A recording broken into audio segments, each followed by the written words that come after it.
अस्सलाम वालेकुम। मैं हूं फैसल तारिड़। जस्टिस याह्या अफरीदी को जी अभी एक दिन हुआ है, यानी आज उनका दूसरा दिन था, लेकिन आज छुट्टी है तो लिहाजा कल दूसरा दिन होगा। अभी कोई पता नहीं फुल कोर्ट के अंदर क्या फैसले होंगे, फिर आगे जो है वो आईनी बेंच को लेकर किस तरह मामला चलेंगे। क्या वो जस आलिया नीलम साबित होंगे, या क्या वो काजी फाइज ईसा साबित होंगे, या फिर वो वाकई ही जिस तरह से उनका पहला दिन था उसी तरह से वो आगे भी खड़े होंगे और वो अपनी अदालत की, अदलिया की इज्जत बहाल करवाएंगे। लेकिन एक बात तो बड़ी खुलकर सामने आ गई है कि याह्या अफरीदी साहब की एक दिन की नौकरी जो है वो इस वक्त हुकूमत और ताकतवरों पर भारी पड़ चुकी है। वो कैसे? हुकूमत ने और एस्टैब्लिशमेंट ने प्लान बी बनाना शुरू कर दिया है कि अब क्या करें। जैसे याह्या अफरीदी तो महंगे पड़ गए हैं, इनका रास्ता कैसे रोकना है, और उनको अभी से तड़ियां लगाना शुरू कर दी हैं, अभी से मशवरे देना शुरू कर दिए। नहीं, अभी तो कुछ भी नहीं हुआ, एक दिन गुजर गया, दूसरा दिन अभी आया ही नहीं, तो एक दिन में ही हुकूमत वालों की बस हो गई है। राना सनाउल्लाह, वजीर आजम शहबाज शरीफ के मशीर, पंजाब के नून लीग के सदर और सीनियर रहनुमा, जियो न्यूज के प्रोग्राम में वो थे शहजाद इकबाल के साथ। वहां पे उन्होंने राय दी। उन्होंने कहा कि देखिए, मेरा यह ख्याल है कि जस्टिस मंसूर अली शाह को आईनी बेंच के अंदर नहीं बैठना चाहिए। आज पूरा दिन सोशल मीडिया पर ट्रेंड चलाए गए कि शर्म करो, हया करो, मंसूर अली शाह इस्तीफा दो, मुनीब इस्तीफा दो, तुम सुपर सीड हो गए हो, लिहाजा तुम अब घर चले जाओ, तुम्हारा यहां पर रहना बनता नहीं है, क्या तुम्हारे जाती एजेंडे हैं, क्या तुम्हारे जाती मुफाद है, चलो जाओ, तुम्हारी बड़ी बेइज्जती हो गई है। तो आज राना सनाउल्लाह ने रात के वक्त टीवी पर कह दिया कि जस्टिस मंसूर अली शाह को जो है वो बिल्कुल नहीं बनना चाहिए आईनी बेंच का हिस्सा, अगरचे वो सीनियर है। जस्टिस मुनीब को भी नहीं बनना चाहिए। एंकर शहजाद इकबाल ने पूछा, राना साहब आप किस तरह की बात कर रहे हैं?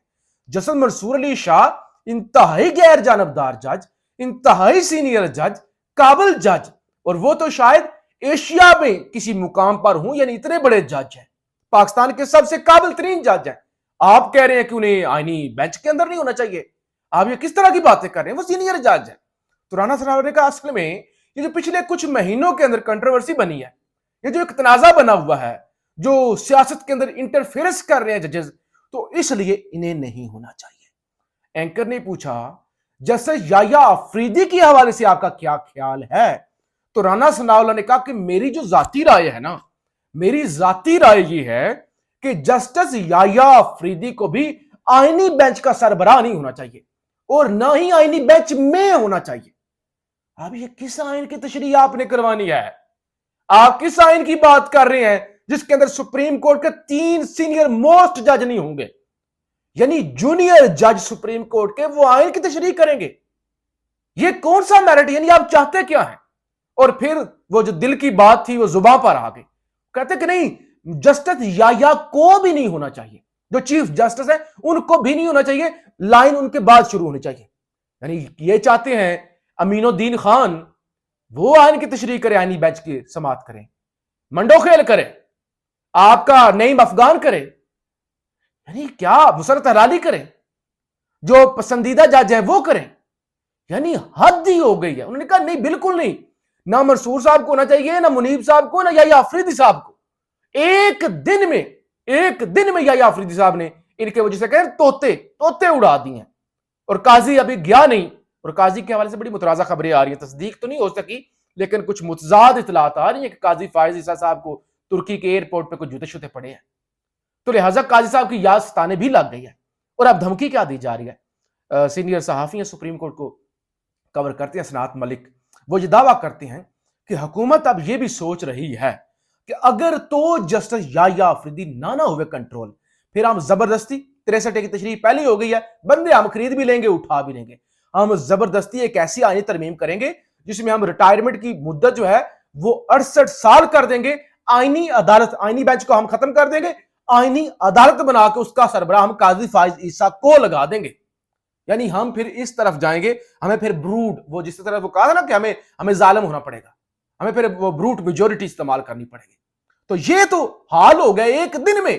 जैसे याह्या अफरीदी छोड़ दे, कल उन्हें क्या करना है, फुल कोर्ट के अंदर क्या होगा, मंसूर अली शाह वापस आएंगे क्या होगा, 26वीं तरमीम चैलेंज होगी, फिर क्या होगा, इलेक्शन कमीशन का क्या होगा, इस्लामाबाद हाई कोर्ट के 6 जज के खत वाला मामला क्या होगा, आज ही बस हो गई। अच्छा, फिर पीटीआई वाले जी अब जागना शुरू हो गए हैं। जरा खबर सुन लें।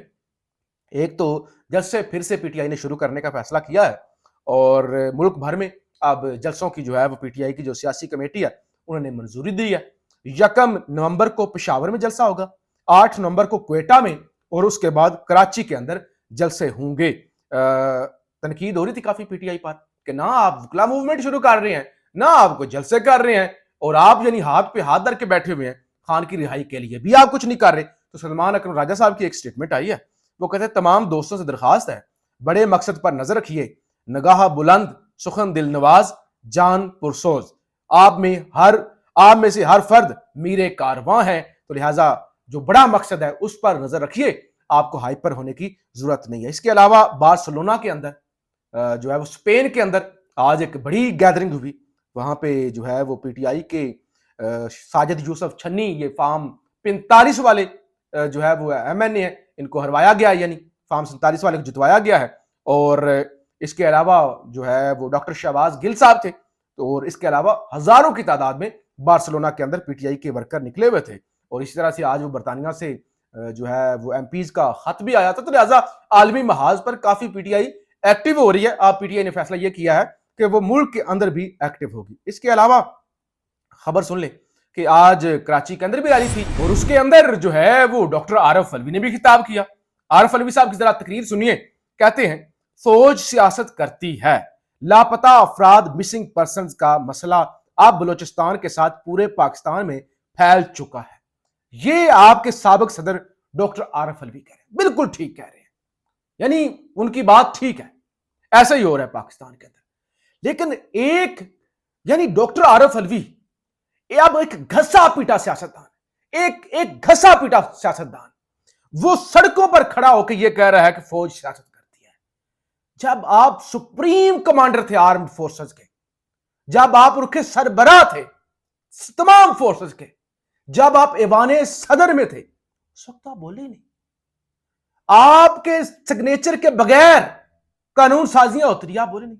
एक बेसिक चीज आपने इलेक्शन की डेट देनी थी, वो तक नहीं दे सके। मुझे ये बताएं, एक शख्स हो ऐवाने सदर के अंदर, वो मुल्क का सदर हो, सुप्रीम कमांडर हो, वहां पे वो बिल्कुल सुमुम बुकमुम चुप करके बैठा रहे, बोल ही ना।